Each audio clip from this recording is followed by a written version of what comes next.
What's up, NBA fan? What's up, all sports fans? This your boy JB, host of the Behind the Bench podcast network and channel. Just want to give a shout out to the rest of the crew: Shy, Kelvin, Jermaine, KB Film Room, Big Dog Talk Sports. That's right, that's right. For everyone who's tuning in, we hope that you support Behind the Bench or continue supporting Behind the Bench, become a subscriber or continue subscribing and help make this show the best that it can be. Now, I know this is a curveball right here, and I wasn't even planning on really delving into this particular area of discussion. It really hit me on the humbug, but in the grand scheme of things, uh, it's probably been brewing for a long time. But nonetheless, I want to ask this question. Now, this is 2024, right? Now, just a little backdrop on ESPN, like sports channels like ESPN and Fox Sports. Basically, ESPN premiered and made its national debut in 1979. Fox Sports, as far as sports talk, they probably originated sometime in the 2000s. Now, Fox Sports did pick up NFL football, particularly NFC football. That started in the mid 1990s. But in regards to sports talk exclusively, it really started to gain prominence when shows like, Undisputed debuted around, I believe that was around like 2015-ish, 2016-ish. And then First Take, ESPN First Take, they started around 2000. Well, when it really started hit its stride around 2009, 2010. When I remember when Dana Jacobson used to be the moderator, and actually, and I know this may sound crazy. I know this is going to sound crazy, but ESPN First Take was at its best around that time, 2008, 2009, 2010. Number one, the main reason is they had different guests that would appear on the show. And it was a nice variety. Football players, basketball players, or whatnot. And when it came to celebrities, I mean, they featured, a wide array of popular figures in entertainment, right? That had a likeness to sports. But to me, ESPN First Take was at its best during that time. When Undisputed first debuted in the middle 2010s, it was entertaining to watch. Then you have other prominent sports personalities, or the long-running Mike and Mike series, Mike Golick and Mike Greenberg. I mean, they go back to they air for like 20 years plus, and then their show came to an end a couple years ago, as they decided to go their separate ways. So what I'm getting at is, and I want to ask this question, man, because myself personally, I had the opportunity to witness ESPN at its height.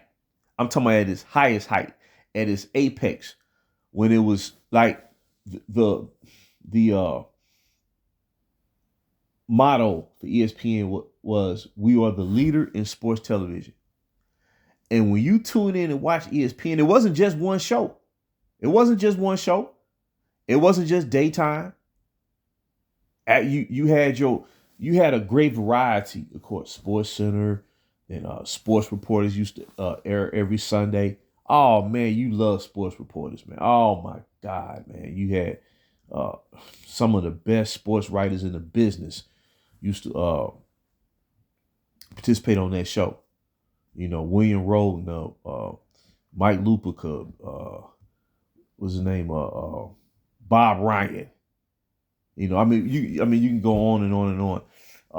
The late Ralph Wiley used to appear on there a lot. Yeah. So, yeah, hosted by Dick Schaap and then later on his son Jeremy Schaap. And it seemed like when they dropped sports reporters, that's when ESPN started to decline.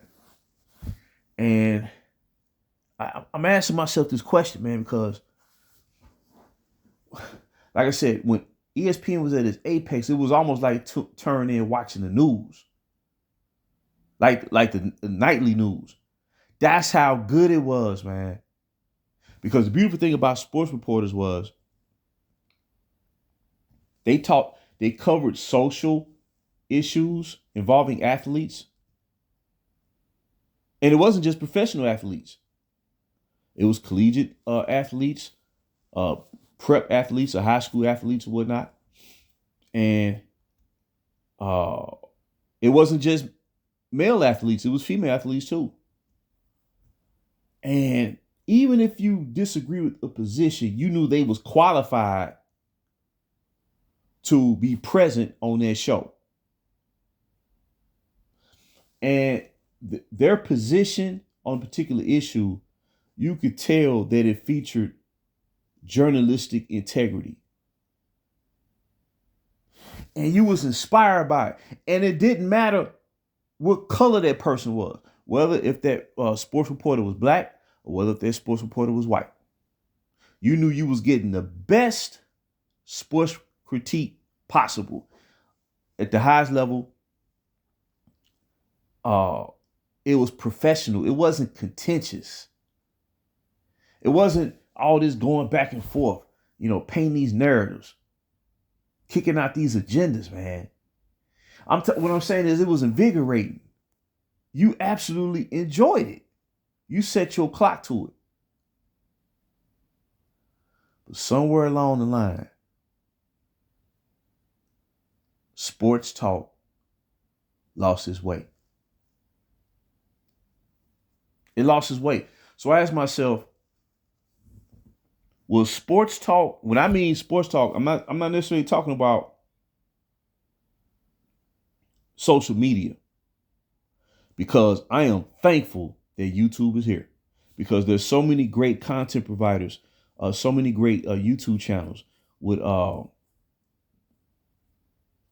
people who take time to provide a great historical account on sports. And I get a kick out of it, man. It's exclusive, man. And they give you a well-rounded view. And it's just refreshing because it reminds you of how the major sports networks used to be. That's why you have so many people creating YouTube channels to show their love for sports, right? And want to provide an objective view, because we're not witnessing that like we used to on these major sports networks. It's just not happening. It's like when you tune in to watch an NBA game, the people calling the game, the color commentator, whatnot, the game analyst, they always have to they always have to make mention, oh man, today's league is so much more skilled. They don't have to do that, man. Whether they believe it or not, whether it's true or not, their job, what they should be focused on, is calling the game. And I sit here, man, it's almost like you want to bang your head, because when you watch the NBA game in the 80s and 90s, 70s. When you saw Pat O'Brien, when you heard Bill Russell, Rick Barry, Hubie Brown, right? Brent Musburger, Mike Fratello, the czar, the telestrator, Marv Albert, they focus on the game, man. They gave you, it's almost like they were so good that you didn't even have to see their face while they calling the game. It was almost like you was listening to the game, you would listen to them as if they was on radio.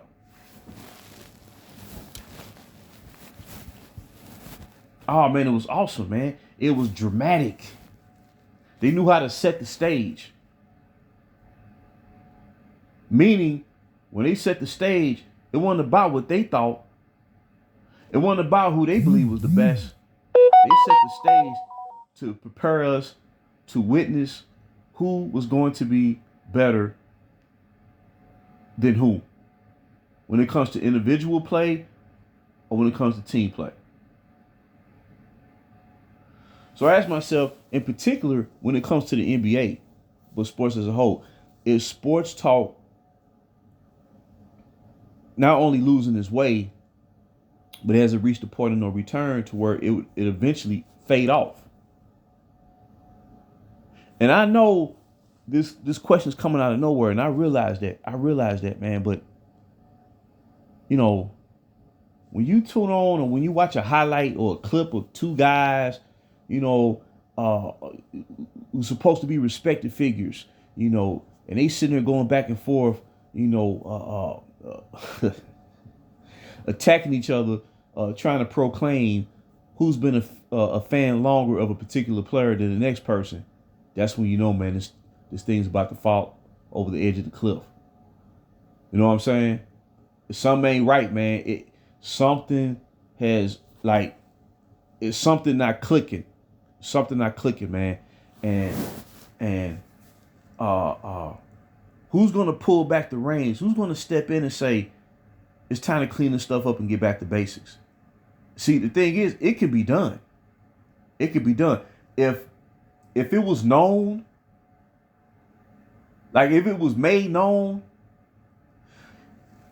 for the people who grew up during the late 80s and remember watching that movie, Lean on Me, the true story of Joe Clark, the principal at Eastside High in New Jersey, where that school was being overran by, you know, a lot of just negative experiences, trouble, strife, you know, and I'm just trying to keep it PG. And the school had no direction. You know, it was almost like they were just winging it. Students weren't learning properly or whatnot. And when they brought in Joe Clark, man, he came in there and he laid down the law just like that, at the snap of a finger. And I mean, when he said stop talking, you stop talking. When he said pull out your pen and paper, you pulled out your pen and paper. When he told you what you was gonna do and what time was you gonna do it, you was gonna follow suit, or you weren't gonna be there no more. And he cleaned all that mishap up in record time. And he wasn't liked. But in the end, he was respected. You see what I'm saying? So what I'm trying to get at is, man, when you've seen the best of the best in commentary, and you know you've seen it, and you had the opportunity, and when you see the drop off, it's so drastic that it leaves a lot to be desired. See, what we witnessed as teenagers in the 80s and 90s, that's what we want today's youth to witness.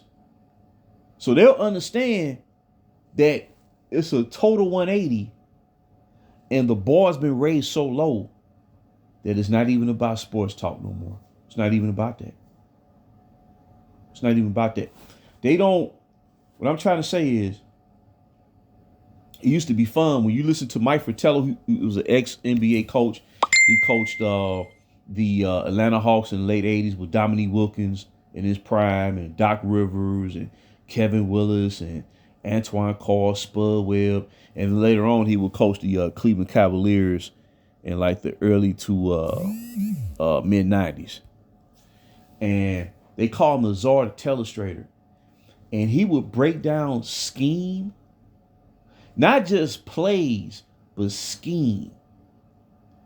And he it's like he brought you into a world of how an NBA coach leads his team. And it was so awesome, man. So when cats out there say they done with the 90s, man, they don't know what they missing. And it's not being nostalgic. It's not living in the past. It's about understanding what the standard was. How they established a standard and kept building on it. And somewhere along the way, it changed. And a lot of stuff got convoluted along the way, leading to what we see right now. And you know it's bad because you had an NBA player back in 2018. And I'm just paraphrasing it because I'm not going to bring up specific names, but he said the environment surrounding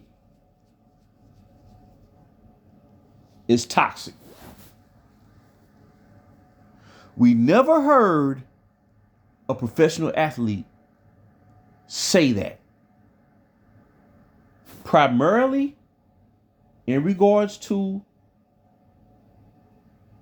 the media covering the NBA as a whole and associate with a certain player in particular.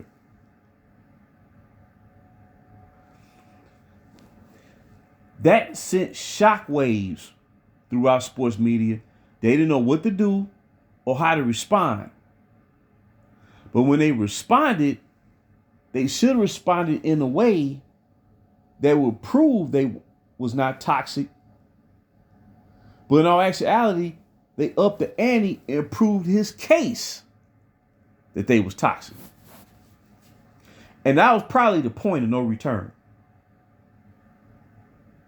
So this has been 5 years after the fact of when that professional athlete in the NBA made that statement. And he chose the perfect word.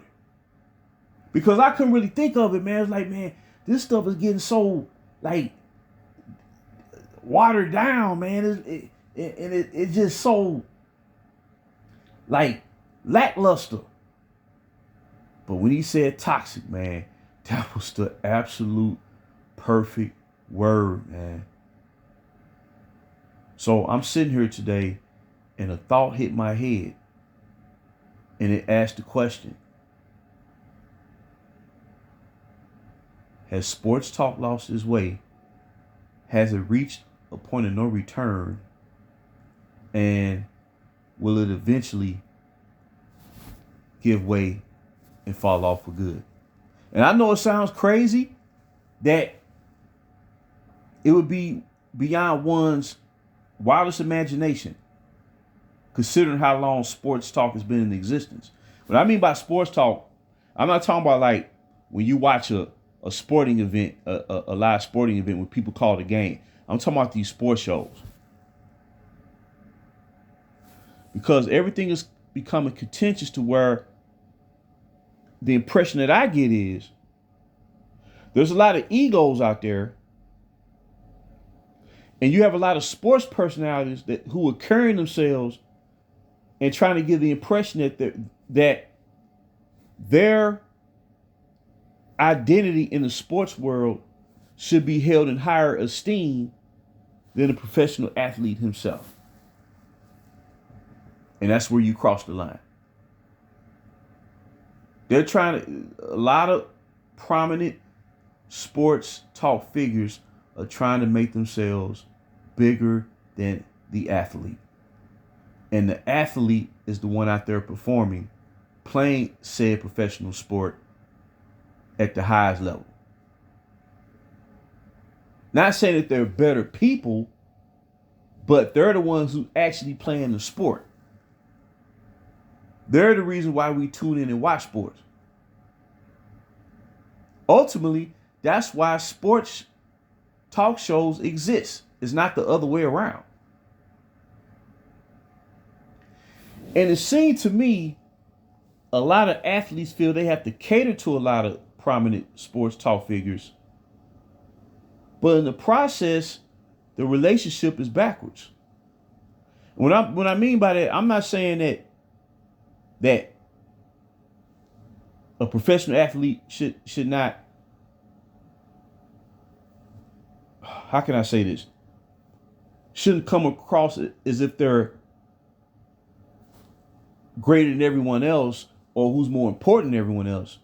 But in terms of when you think of sport, the first people who you should be thinking about is the athlete, the coach,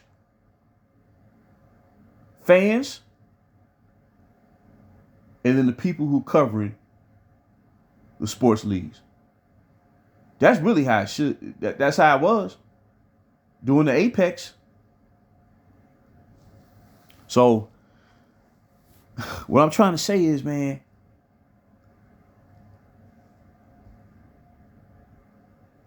it don't look like things are going to improve, man. It's too toxic out there. Because as soon as an athlete says something or do something that one of these prominent sports figures disagree with, they're going to chide that athlete, man, till the cows come home. And matter of fact, they can do everything right and still get chided. Look what happened to Russell Westbrook prior to him being traded away last year. Look at what happened to him. Look at what was being said about him. You saw a sports show play clown music in the background mocking this guy.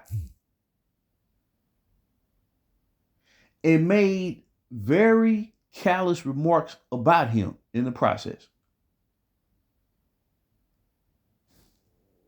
Nothing was said. And I'm sitting here, man, like, it's one thing to be critical of an athlete and say, okay, he's not playing well right now. That's what I don't think a professional athlete would have that problem. Because they know if they're playing bad or not. They know that. Or they're not playing up the standard, if they're in a slump or whatnot. But to mock a professional athlete? No, man. And the only reason that is festering is because it's being allowed. Because the bar is being lowered. See, when the bar, what I'm saying, when ESPN was at its apex, you didn't see none of that.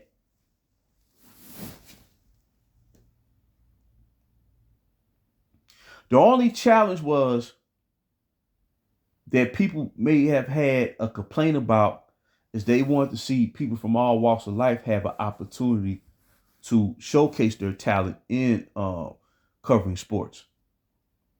That was really the only challenge or the only issue that people may have had. But even if you had the issue with more opportunity for more different cultures of people or genders of people, we would still tune in because we knew we was watching something special on the daily. But to me, when I look at what's going on out here in this sports landscape on these major sports shows, the bar's been lowered, man. It has. And it's like, the only way they're going to turn this around and begin to correct it, they got to scrap all of this and get back to basics, man. And they have to uphold and start to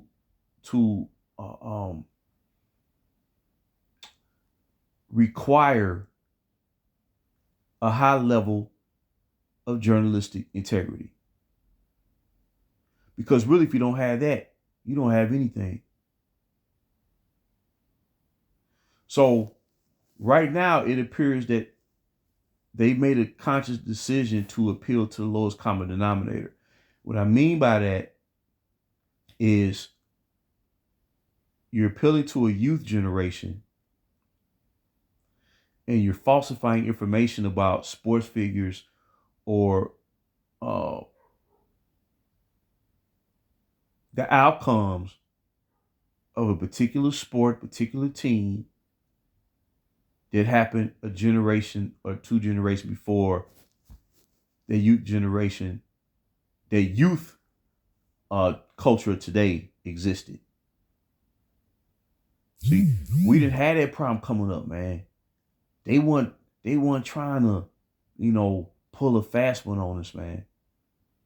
You could tell they took pride in what they was doing. Because if you think about it, when ESPN first started, well, they knew in their mind, well, we got to make this the best show. We got to make this the best thing going. We got to raise the bar so high to where people know we mean business. And people gravitate to ESPN so fast, man. It wasn't just men either, man. It was a lot of women who was watching ESPN back then too. A lot of women, man.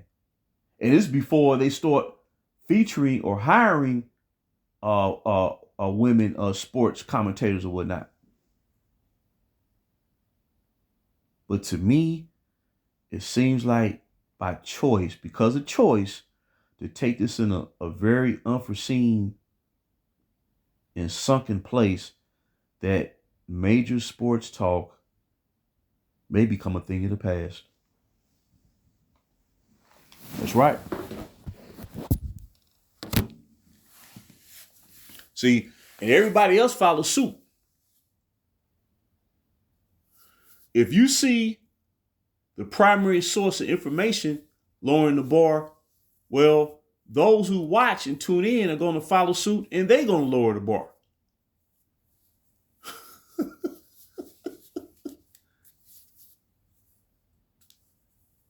Now, the people who saw the bar at the highest level, now 2-1, they're not going to go down that route. But those voices are slowly being channeled out one by one. But that's never a good thing, man. That's never a good thing. Never, never. As a matter of fact, these debate shows is really not about debating. It's more about narratives now. So it's just food for thought. It's something that hit my mind. And I guess we'll continue to tune in and see where all this goes. But someone got to step in and say, you know what? No more. Back to basics. Back to square one. So I just want to drop that nugget. Until next time, this is JB for BTB, Behind the Bench.